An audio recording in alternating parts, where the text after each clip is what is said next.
করবে এগুলো? কিন্তু শাপলার বড়া হবে। আর এদিকে চিংড়ি মাছ দিয়ে শাপলা করছি।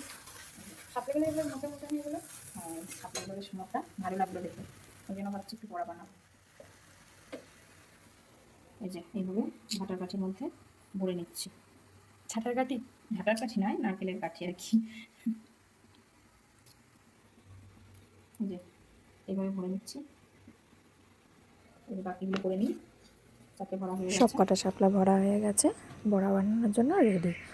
এবার আমি একটা বাটিতে কিছুটা বেসন, গোলমরিচ গুঁড়ো, নুন, হলুদ, লঙ্কার গুঁড়ো আর কালো জিরে মিশিয়ে নিয়েছি।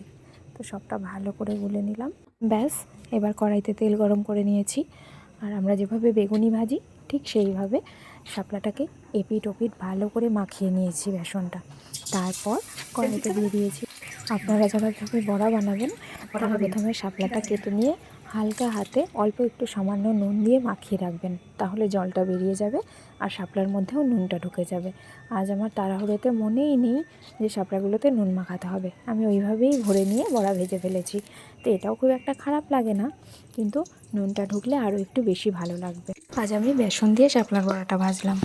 আপনারা চাইলে বেসনের পরিবর্তে মুসুরির ডাল আর আতপ চাল বেটে ব্যাটার রেডি করতে পারেন। ওইভাবে ভাজলে শাপলার বড়াটা আরও মুচমুচে হবে আর সুস্বাদু হবে। শাপলার বড়াটা ভাজা হয়ে গেছে আর কিছুটা ব্যাটার বেঁচে গেছে, ওই জন্য ভাবলাম কয়েকটা চিংড়ি মাছ দিয়ে মেয়েকে ভেজে দিই, ও বেশ খুশি হবে।